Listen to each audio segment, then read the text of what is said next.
happiness today. And more importantly, let's talk about how we can increase our happiness with just 3 pieces. So there's really 3 pieces to this puzzle. This puzzle has been studied since the dawn of time. For centuries upon centuries, we've been studying the art of happiness. What does it really mean to be happy? How can we become happier in our own lives?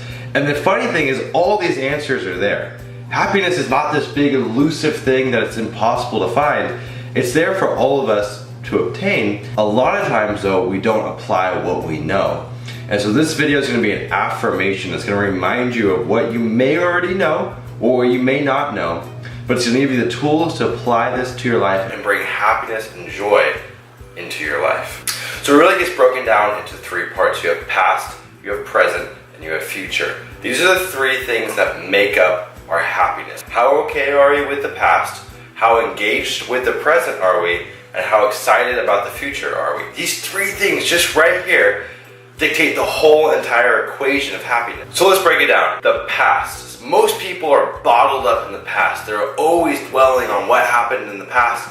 And what you really need to understand is that to get over the past, to move past the past, you need to look at it from a place of gratitude, a place of acceptance. It's about accepting what has happened in the past. And the best way to do this is by using a gratitude journal. And so what I do is I write down everything that's happened in my life that I'm grateful for. The good, the bad, the hardships. It's about identifying what has happened and giving it gratitude. Giving it the attention that it deserves in that moment and then pushing it away. No longer do you have to dwell and think about the past. It should not control your future decisions, but you look at it with gratitude and then you move on. The second point, and the most important point in my opinion, is presence, or the present. How present are we with the present? See, most people are going through life on autopilot. Everything is robotic. They're in their head. They're not in their body. They're not aware of what's happening. They're completely checked out. And this leads to misery.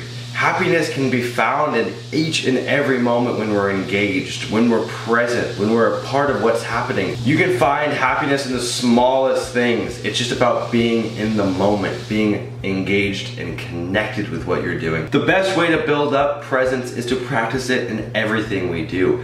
Every moment is a moment to use this practice and to really challenge ourselves to be present. Whether you're drinking your coffee in the morning and you're feeling the hot coffee touch your lips and run down your throat and you're feeling it warm your stomach, or maybe you're driving on your way to work and you're really just feeling the wheel and feeling the car on the road, feeling the tires hit the asphalt. You're engaged with what you're doing. You're not off thinking about some other thing that's completely irrelevant to the current moment. You're engaged.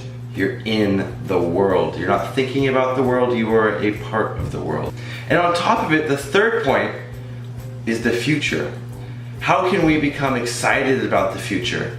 Well, again, we refer to our journal. Every day you want to be writing down what you're excited for in life. Write it down in this journal. Let this be a place to just flow and write down everything that is making you excited. It could be the small things. It could be making your bed tomorrow morning. It could be waking up and hearing the birds chirping. Or it could be the big things. It could be taking a big trip somewhere, or hitting a business milestone or a fitness milestone. Whatever you're doing, set things that get you excited so you know that there's great things coming down the road. And it doesn't mean you have to deny the fact that there are going to be challenges. You just know that along with those challenges, there's going to be amazing things. And what you want to do is reaffirm this, identify this, write this down daily to remind yourself of all the good that is coming in your life. So these are the big 3 points right here. These make the foundation of happiness. But of course, there's so many other little stepping stones and little bricks that we can add to build this house of happiness. And they go with something like this. Eat clean, healthy foods. Exercise daily. Take deep breaths. Spend time with loved ones.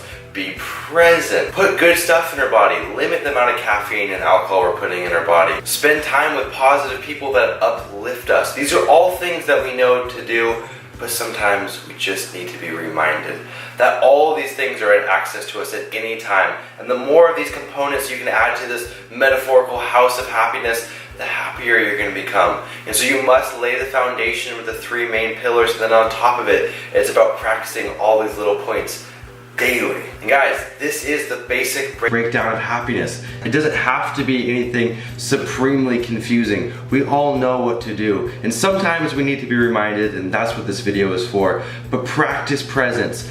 make okay with the past, love the future, put good food in your body, spend time with good people, and life can be amazing. If you guys enjoyed this video and you want to take your life to the next level, hit the subscribe button down below. This is what I love talking about. This is what I love sharing with you guys. Let's get happy, let's unite, and let's have an amazing life.